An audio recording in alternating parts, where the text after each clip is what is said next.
Well, how would you like to register your garden with the federal government? That's right, federal agents want to track the location and the operation of your local community garden. USDA is putting out a push for you to go register your garden with them. They say they have perks and benefits if you do that. You want to be tracked by the government with your garden?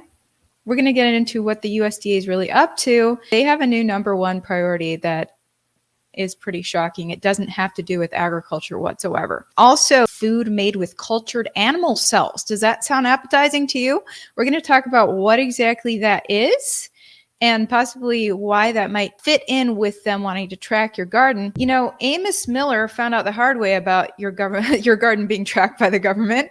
Amos Miller was the Amish farmer I covered in Pennsylvania who then went on to get raided by federal agents. His case is ongoing. Feds currently threatening to throw him in jail to this day if he doesn't cough up a ton of money for violating USDA's regulations in regards to putting toxins in your food. Finally, we're going to finish the show with Bill Gates. He is watching the water. Are you? Dr. Brian Ardis warned us about watching the water. Well, Bill Gates has just invested millions, tens of millions of dollars in his interest in watching the water. So watch out. I think Brian Ardis predicted this. Shout out to the sponsor of my coverage. Friends, the entire world is experiencing food shortages. Supply chain breakdowns continue to have a domino effect on everything, especially food production. Farmers can't plant as many crops now because of fertilizer shortages, forced regulations, and high fuel prices. This will cause more painful food shortages when we run out of food we're eating now. Food takes time to grow. So when farmers don't plant, months later, we don't eat. That's why you need to prepare for an increasing number of food shortages. The best way to is to invest in Ready Hour emergency food from My Patriot Supply. It is a perfect hedge against skyrocketing prices and shortages. Right now, save $50 on a 4-week food kit from My Patriot Supply. Go to preparewithivory.com, link down below. You'll get $50 off a 4-week emergency food kit that averages over 2,000 calories per day. Preparewithivory.com. Those who know what's coming are getting prepared now. Shouldn't you? Go to preparewithivory.com, link down below. Okay, let me show you the USDA's push for you to register your garden with them. And of course, they make it sound flowery and wonderful. USDA opens People's Garden Initiative to gardens nationwide. The People's Garden. It reminds me of the People's Republic of China. You know, a federal government community garden. What's interesting, you know, local gardens are amazing, but why does the government want to track them? That's my question. They mentioned climate change several times in this press release, how they want to make sure your garden's in compliance with climate change. I also highlighted integrated pest management. You can't be a part of the USDA's garden community unless you're doing the appropriate pest management. That's right, chemicals associated with getting pests off your food, which then toxifies your food. It's no longer organic. So they're talking about pest management, climate change, and it says USDA touches the lives of all Americans each day in so many positive ways. Under the Biden-Harris administration, USDA is transforming America's food system with greater focus on more resilient local and regional food production, fairer markets for all producers, ensuring access to safe, healthy, and nutritious food. You know, most of this sounds lovely, but we just wonder why the USDA wants to know the exact location of your garden. The other interesting thing about this press release is that they only care, you know, about gardens that are being accessed by more than one person. If you have a garden that's, you know, helping multiple people, maybe you're selling your veggies or other things to your neighbors, then the government's, you know, going to start prying in. That's what happened with Amos Miller in Pennsylvania. He was not only raising plants off the land, but meat and dairy off of the land. And the government is extremely, you know, zoned in on dairy, especially. If you go to realmilk.com, they have a lot of scientific studies and research on the benefits of raw cow milk, the kind that Amos Miller was raising. This is a superfood, yet it has been demonized by the FDA and the USDA. This is part of why they were going after Amos Miller. He had a private buying club, like a co-op across America.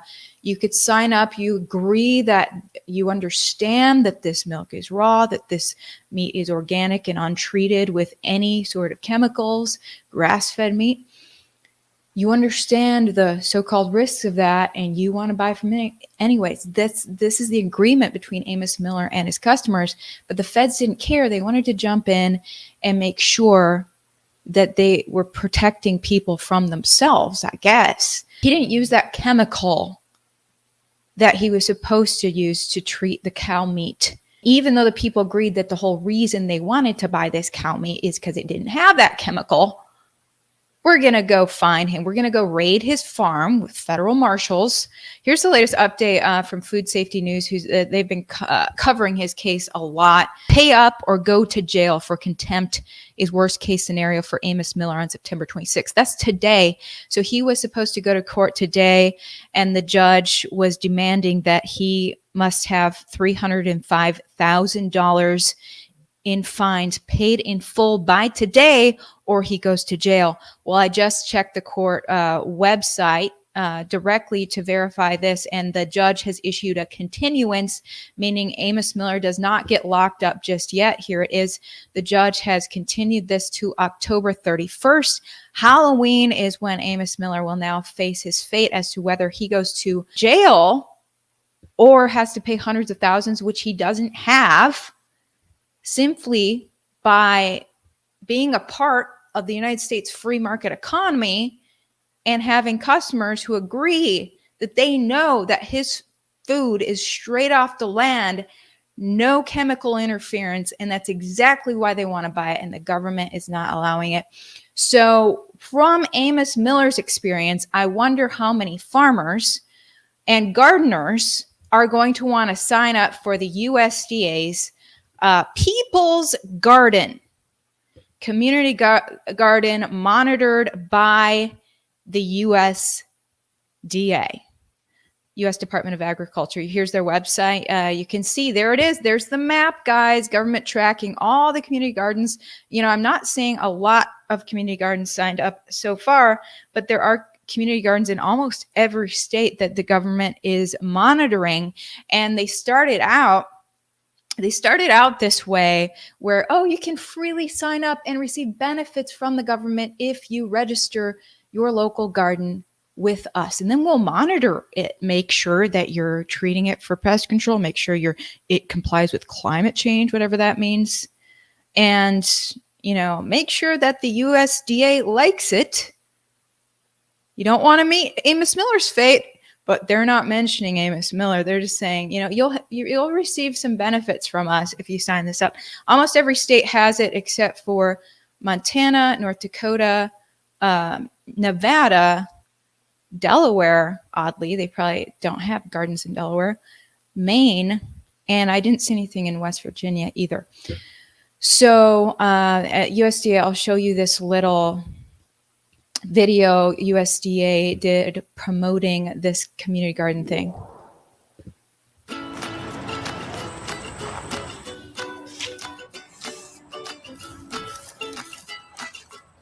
The simple act of planting a garden can have big impact. From building a more diverse and resilient local food system to empowering communities to address issues. Yeah, those guys are speaking from their hearts, aren't they? Just kidding. Thank you for the super chat. Thank you so much. I don't know how to say your name. Paracelsus? Thank you. America doesn't have a free market. That ended in 1913 when the Federal Reserve was created. I think you're pretty correct about that, very sadly. The Amish were trying to do their own thing anyways. You know, screw the Fed. they're just going to have their own little economy, and now the feds are coming after them. Okay, guys, get this. When you click to the home page of the U.S. Department of Agriculture, guess what their number one priority is at the U.S. Department of Agriculture? Here I am on their homepage. You'll never guess it. Advancing racial justice. That's right. The Department of Agriculture, they care most about racial justice, not agriculture. The number two thing the Department of Agriculture in the United States cares about, you can see, are priorities. Number two, addressing climate change. So they care about race and climate change. Then number three is tackling food and nutrition insecurity. But let's look at the very interesting ways that they are tackling nutrition insecurity. Something you may have never heard of. It is called cultured animal cells. Does that sound interesting to you?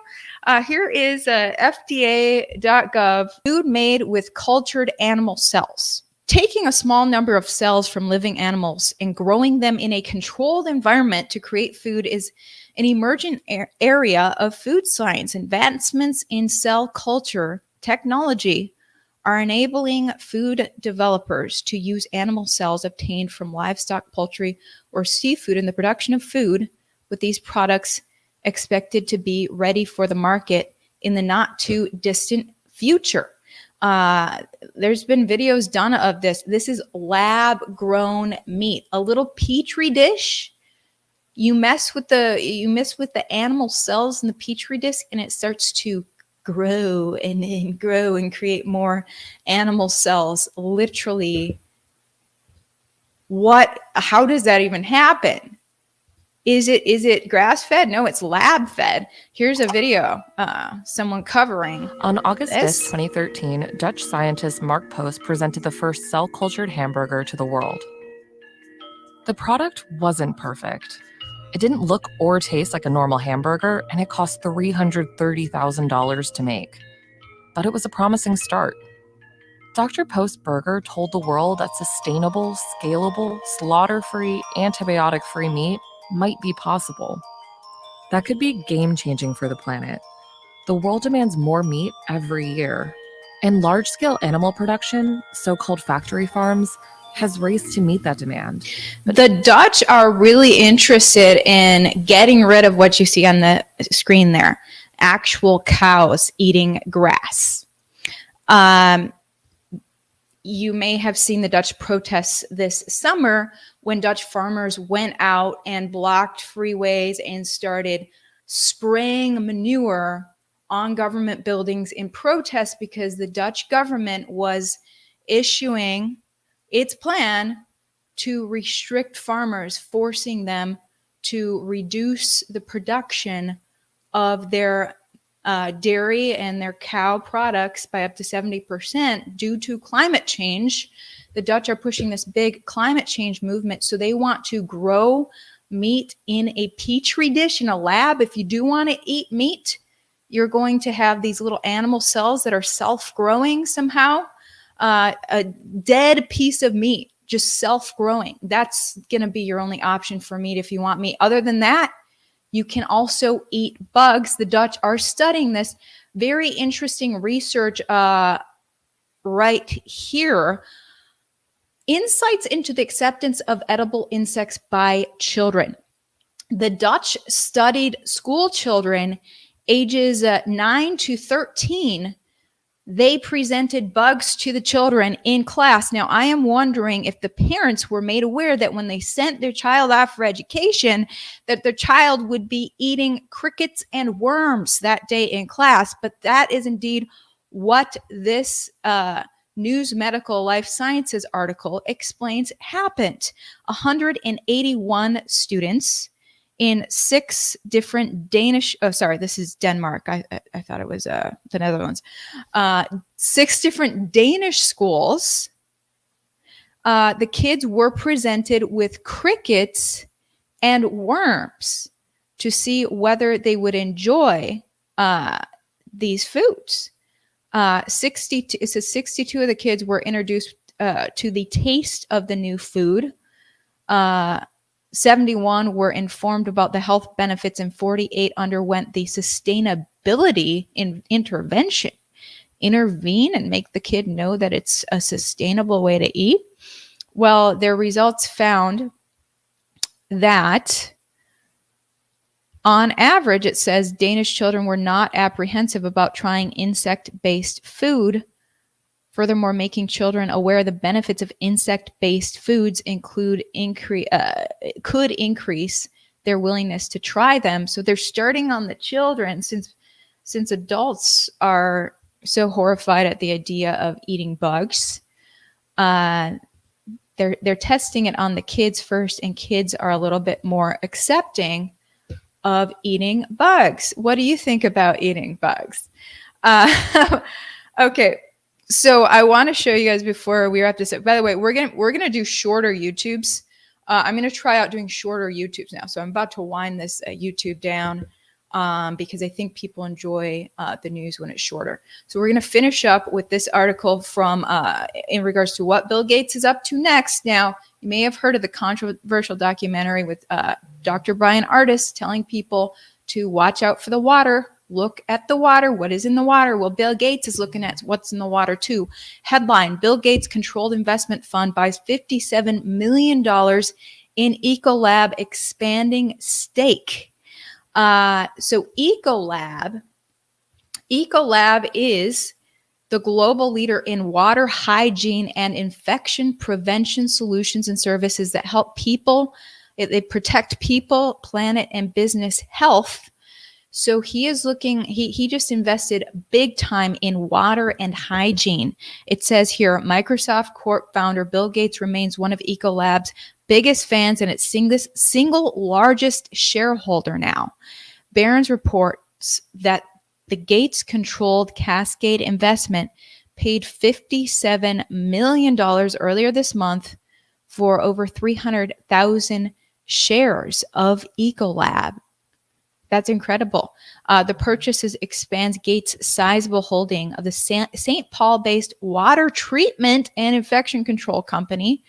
The billionaire bought into Ecolab in a big way over the past decade, spending more than $200 million to secure about 10% of the company. With the newest stock deal, his stake has increased to 11%. Shares of Ecolab are down right now. So why does Bill Gates care about water treatment? Bill Gates wants to make sure that we in America have clean water. Isn't that nice of him, guys? Are you going to drink some of the Bill Gates treated water? Let me know. Yeah, I'm looking at your comments.